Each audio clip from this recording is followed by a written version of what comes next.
नमस्कार। आपका birth detail 12 अप्रैल 1977 दोपहर के 3 बजे का आपने जन्म समय बताया है और उसके अनुसार आपकी कुंडली का एनालिसिस हम करने जा रहे हैं। ये कुंडली सिंह लगन की कुंडली है और चंद्रमा मकर राशि में विराजमान है। लगन के स्वामी सूर्य हैं और चंद्रमा मकर राशि में है, राशि के स्वामी शनिदेव हैं।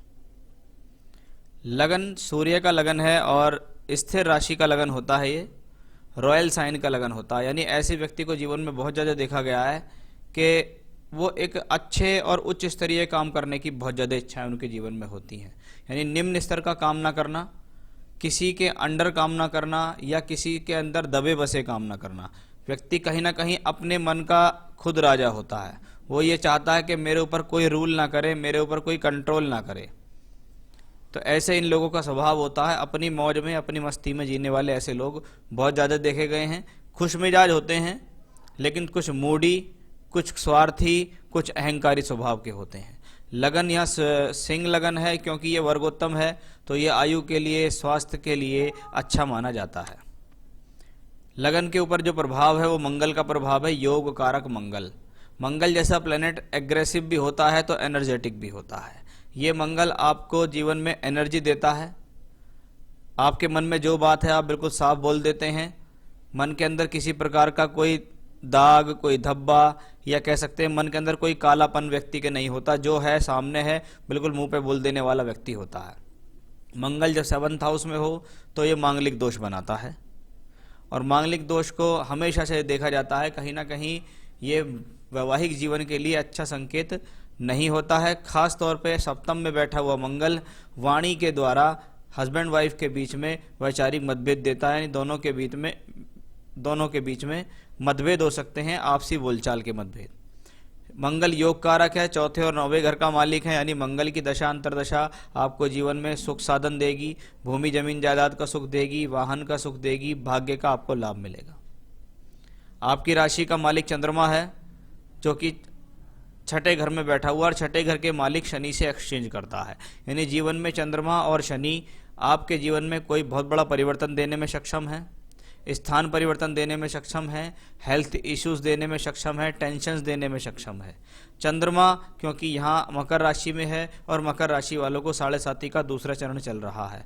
यानी अगर वर्तमान की स्थिति से पिछले 2 साल की स्थिति में भी हम जाते हैं तो कहीं ना कहीं ये कंडीशंस आपको मानसिक तनाव देने वाली है, हस्बैंड वाइफ के रिलेशन में प्रॉब्लम देने वाली है, टेंशन्स देगी क्योंकि 7.5 में सबसे ज़्यादा मानसिकता पर असर पड़ता है, तो वो प्रॉब्लम भी यहाँ साफ तौर पर दिखाई दे रही है। साथ ही साथ पत्नी के साथ संबंधों में खराबी एवं पत्नी का स्वास्थ्य खराब रहना वो भी यहाँ दिखाई देता है क्योंकि सप्तम भाव पत्नी का स्थान होता है और उसका मालिक 12वें घर में बैठा हुआ है। यानी सप्तम से 6ठे में गया हुआ है ग्रह।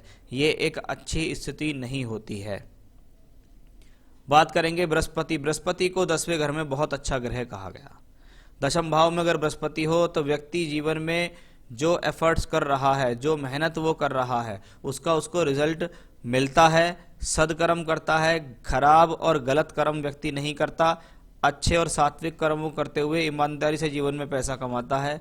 कंडीशंस कैसी भी हो लेकिन उसके कार्य किसी न किसी तरीके से पूर्ण हो जाते हैं। जब बृहस्पति यहाँ होता है तो व्यक्ति बोलचाल से समाज में अपना एक तरीके से रुतबा हासिल कर लेता है कि भाई हाँ, इस व्यक्ति का आचार विचार अच्छे हैं, अच्छा स्वभाव है, बोलचाल में अच्छा है, सामाजिकता से भी जुड़ा हुआ होता है, भूमि जमीन जायदाद वाहन का सुख मिलता है। अपने शत्रुओं को कंट्रोल करने वाला ये प्लेनेट होता है। बुध केतु एक साथ अगर कुंडली में मिल जाते हैं तो क्योंकि बुध यहाँ लाभ भाव के और धन भाव का मालिक है, 9वें में बैठा है, ये पैसे के हिसाब से ठीक होता है। लेकिन साथ में जब केतु हो तो ये अचानक से एग्रेशन देने वाला भी कॉम्बिनेशन है।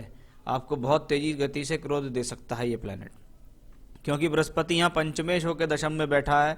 व्यक्ति अपने ज्ञान, अपनी बुद्धि, अपनी शिक्षा का प्रयोग अपने कार्य में अवश्य कर लेता है। कहीं ना कहीं ये संतान के लिए भी एक अच्छा इंडिकेशन यहाँ दिखाई दे रहा है। सूर्य शुक्र का योग कुंडली के 8म में पहुंचा।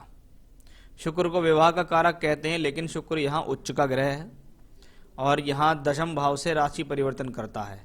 10म भाव में बृहस्पति हैं और 10म का मालिक 8म में है। दोनों ग्रह राशि परिवर्तन कर रहे हैं। 10म का 8म में जाना प्रोफेशनल लाइफ में अप्स एंड डाउन देता है, लेकिन अष्टमेश जब लगन में यहाँ पहुँच जाता है तो इसको ये कह सकते हैं अगर प्रॉब्लम्स लाइफ में आएंगी तो किसी ना किसी प्रकार से वो प्रॉब्लम सॉल्व भी होती नजर आ जाएंगी। इसमें कभी कभी होता है अचानक से होने वाले लाभ और नुकसान ऐसी ही कंडीशन में दिखते हैं, यानी बनता बनाया हुआ काम एकदम से बिगड़ गया और जिस काम की उम्मीद नहीं थी वो फटाफट से हो गया। तो वैसा यहाँ देखा जाता है। राहु थर्ड हाउस में है, आपको पराक्रमी बना रहे हैं, साहसी बना रहे हैं, अपनी दशा अंतरदशा के अंदर आपको यात्राएं देंगे, टूर ट्रेवल्स देंगे, लेकिन मतभेद देंगे जीवन साथी के साथ। तो ये तो थी आपकी हॉरोस्कोप जो अभी तक थोड़ा बहुत मेंटली स्ट्रेस को दिखा रही है, हेल्थ इश्यूज को दिखा रही है, हस्बैंड वाइफ के बीच में रिलेशन को प्रॉब्लम दिखा रही है, वाइफ की हेल्थ को प्रॉब्लम दिखा रही है। लेकिन प्रोफेशनली अगर मैं देखूं तो कोई बहुत खराब इंडिकेशंस मुझे अभी तक इस चार्ट में नहीं दिखाई दिया है। हाँ, ऐसा हो सकता है कि आपको जो बृहस्पति की दशा चल रही है अभी तक, क्योंकि बृहस्पति दशमांश कुंडली में थर्ड हाउस में, यानी ऐसा व्यक्ति यात्राओं से, टूर से, ट्रैवलिंग से, बाहर के लोगों के साथ जुड़कर अपने जीवन में सफलता प्राप्त कर लेता है। यानी अगर नौकरी के फील्ड में होते हैं तो जीवन में चेंजेस काफ़ी होते हैं, यात्राएं होती हैं। प्रोफेशनल लाइफ यानी बिजनेस में होते हैं तो भी टूर से, ट्रैवलिंग से जुड़ा हुआ काम व्यक्ति का अवश्य होता है। बृहस्पति में राहु अगस्त 21 तक चलेगी। राहु तीसरे घर में शुक्र की राशि में, शुक्र अष्टम भाव में बैठा हुआ है और राहु यहाँ भी देखिए शुक्र की ही राशि में है और शुक्र यहाँ पंचम में है, मंगल से दृष्ट है। यानी 7.5 के साथ साथ बृहस्पति में राहु की दशा अभी अगस्त 21 तक है, जो कहीं ना कहीं मैरिड लाइफ में कुछ प्रॉब्लम दे सकती है। 7.5 भी आपको चल रही है, इसलिए आपको अपने स्वास्थ्य का भी अच्छा खासा ख्याल रखना होगा, क्योंकि आपने जो सवाल हमसे पूछे थे हेल्थ के बारे में, तो हेल्थ और मानसिक चिंताएं तो दिखाई दे ही रही हैं। लाइफ लाइन आयु के हिसाब से बहुत अच्छी है, अभी भी बहुत आराम से 75-76 वर्ष तक कोई प्रॉब्लम बड़ी दिखाई देती नहीं है। हार्ट लाइन के बारे में जब आप बात करते हैं तो ये स्थिति व्यक्ति के हृदय या व्यक्ति के मन को दर्शाता है और मन को दर्शाने वाला प्लेनेट होता है चंद्रमा, और चंद्रमा इस कुंडली में 7.5 में है, इसलिए अवसाद और परेशानी देगा ही देगा। माइंड लाइन, माइंड का मतलब बुद्धि वाला प्लेनेट होता है बुध, ये केतु के साथ मंगल की राशि में है, इसका मतलब ये आपको तेज गति से क्रोध भी दे सकता है। मैरिड लाइफ वाइज मुझे आपको बता ही दिया है, अभी तक कोई ऐसा बड़ा संकेत इस हॉरोस्कोप में नहीं आया जो सेपरेशन या डाइवोर्स करा दे।